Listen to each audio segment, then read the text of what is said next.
Magandang hapon mga kahuan. Sa paglubog ng araw, habang unti-unting dumidilim at pinapalamig ng dapit hapon ang ating kapaligiran, narito na naman ang weather ni Juan upang magbigay ng pinakahuling balita tungkol sa ating panahon. So sit back, relax at panoorin ang ating pinaka-latest na weather update. Patuloy pong epekto ng easterlies o yung mainit na hangin galing sa Pacific Ocean at ito yung nagdadala po ng mainit na panahon plus mga pag-ulan sa malaking bahagi ng Palawan, Visayas, and Mindanao. Samantala, bagamat wala po tayo nakikita na bagyo na papasok ng Philippine Area of Responsibility ngayong linggo, patuloy natin minomonitor itong kumpul ng ulap dito po sa may silangan ng Mindanao na unti-unting lumalapit pa rin sa ating kalupaan at worst case scenario, possible na maging isang low pressure area. Ngayong gabi hanggang bukas ng madaling araw, pinakamataas po ng tsansa ng mga pag-ulan dito sa may Eastern Visayas. So kita natin dito sa ating latest satellite animation, itong mga kaulapan na papalapit dito sa may summer provinces at maapektuhan din po ang mga kalapit na lugar dito sa may Bicol Region, Central Visayas, and Caraga Region. Lahat po ng mga magiging pag-ulan natin ngayong gabi dyan ay dahil po sa easterlies. Light to moderate with at times heavy rains, kaya't posible po itong magdulot ng mga pagbaha or pagguho ng lupa. Pinag-iingat po natin sila at lagi magantabay sa mga advisories na ipapalabas po ng Pag-asa. Sa natitirang bahagi ng ating bansa, asahan po ang bahagyang maulap at minsang maulap na kalangitan na sasamahan lang ng mga pulu-pulong pag-ulan or mga localized thunderstorms na nagtatagal ng 2 hanggang 3 oras. Habang dito sa may Northern Luzon, kung mapapansin po nila, mas kakaunti yung mga kaputian. Ibig sabihin, mga light rains lamang po ang posibleng idulot ng mga kaulapan doon at ito po ay dahil sa northeast monsoon pa rin or amihan.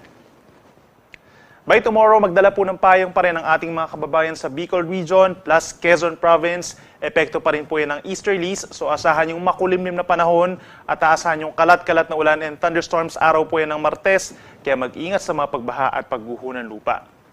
Sa ilang parte pa po ng Southern Luzon, rest of Mimaropa, dito rin po sa may Calabarzon, bahagyang maulap hanggang maulap na kalangitan at mataas ang tsansa din ng mga pag-ulan, lalo na po sa hapon hanggang sa gabi, bahagyang epekto rin po ng easterlies.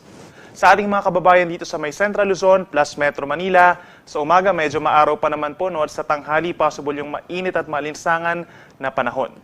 Then possible din po yung mga pulu-pulong ulan dulot ng localized thunderstorms, habang sa Northern Luzon affected po sila ng northeast monsoon pa rin or amihan.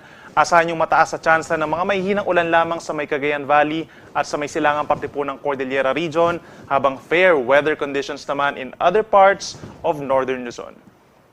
Sa ating mga kababayan po sa Visayas, pinakang uulanin bukas ang Eastern Visayas pa rin po at hilagang parte ng Cebu dahil pa rin po yan sa easterlies o yung hangin galing Pacific Ocean. Asahan naman yung bahagyang maulap hanggang maulap na kalangitan for the rest of Central Visayas at malaking bahagi ng Western Visayas. Sa ating mga kababayan sa Mindanao, pinakang uulanin naman ang Caraga Region. So kung lalabas po ng bahay, magdala tayo ng payong doon. At sa ating mga kababayan din po sa may Davao Oriental, epekto pa rin ng easterlies. Cloudy skies with scattered rain showers and thunderstorms. Posible pa rin ito magdulot ng mga pagbaha at pagguho ng lupa.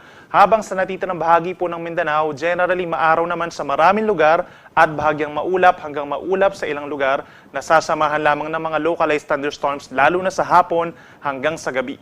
Pinakamainit pa rin po dito sa may Zamboanga City, Cotabato, Davao City at sa malaking bahagi pa po ng Soc-Sargen. Ngayong araw hanggang bukas, asahan pa rin po ang maalon na karagatan dito po sa may parting Northern Luzon, lalo na sa may Batanes and Babuyan Islands dahil sa unti-unting paglakas pa rin po ng northeast monsoon. Hanggang 3 metrong taas ng mga pag-alon or nasa isang palapag ng gusali po ito, delikado sa mga nangingisda at may maliliit na sasakyang pandagat. Habang dito naman sa may Southern Luzon, Visayas and Mindanao, yung mga baybayin po dyan, generally banayad hanggang katamtaman, maliban na lamang kung mayroong thunderstorms. Pagsapit po ng Wednesday, pinakang uulanin ng malaking bahagi po ng Southern Luzon, Visayas, and Mindanao. Dulot pa rin po yan ng easterlies or worst case scenario yung pamumuo ng low pressure area dito sa may silangan ng Mindanao. So magdala po ng payong kung lalabas ng bahay. Then pagsapit po ng Thursday and Friday, iiral naman ng mainit na easterlies o yung hangin galing Pacific Ocean na siya magdadala lamang ng mga localized thunderstorms lalo na sa silangang parte ng Southern Luzon, Visayas, and Mindanao.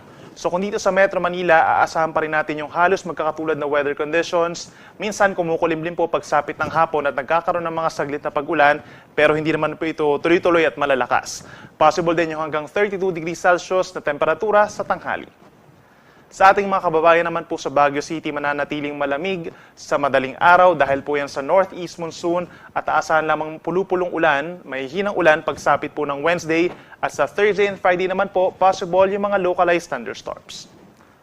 Sa ating mga kababayan po sa Bicol Region, by Wednesday, makulimlim pa rin ang panahon dahil po sa easterlies at umaga, may chance na po ng mga localized thunderstorms. Then pagsapit ng Thursday and Friday, patuloy ang generally mainit na panahon na sasamahan lamang ng maliit na tsansa ng ulan. Sa atong mga kaigsunan din na over Metro Cebu and the entire Central Visayas na rin po, asahan pa rin ang maulap na kalangitan pagsapit ng Miyerkules at sasamahan ito ng mga pag-ulan. So kung lalabas po ng bahay ay magdala ng payong. Then pagsapit ng Thursday, lalo na sa Friday, asahan pong mainit na panahon, maliwalas lalo na sa umaga. So ideal po sa pamamasyal or even sa paglalaba at aasahan nyo hanggang 32 degrees Celsius sa temperatura pagsapit ng tanghali. Panguli sa atong mga kaigsunan din over Metro Davao, sa Wednesday, katulad po dito sa may Central and Eastern Visayas as well as Caraga Region, matataas po ang tsansa ng mga pag-ulan dahil sa easterlies. Pagsapit ng Miyerkules, inulit natin magdala po ng payong kung lalabas po ng bahay at mag-ingat din sa mga pagbaha at pag-apaw ng mga ilog dito sa may Davao Region and even Soc-Sargen. Then pagsapit po ng Thursday and Friday, bahagyang maulap at minsan maulap ang kalangitan na sasamahan lamang ng mga saglit na pag-ulan sa gabi hanggang madaling araw. Ang araw ay mas maagang lulubog, 5:26 ng hapon, at sisikat ito bukas muli, 5:53 ng umaga. Mga kahuwan, dito po nagtatapos ang ating huling update tungkol sa panahon para sa araw na ito. Naway nakatulong sa inyo ang ating weather updates. Para sa inyong pang-araw-araw na update, trivia at kaunting dagdag kaalaman tungkol sa panahon at klima ng ating bansa, siguraduhing pindutin ang subscribe button. At huwag kalimutang i-click ang notification bell para siguradong makakatanggap ka ng notification update sa tuwing may bagong palabas na video ang Weather ni Juan. Abangan ang susunod na Weather ni Juan update bukas po ng umaga. Ingat palagi at maraming salamat mga kahuwan.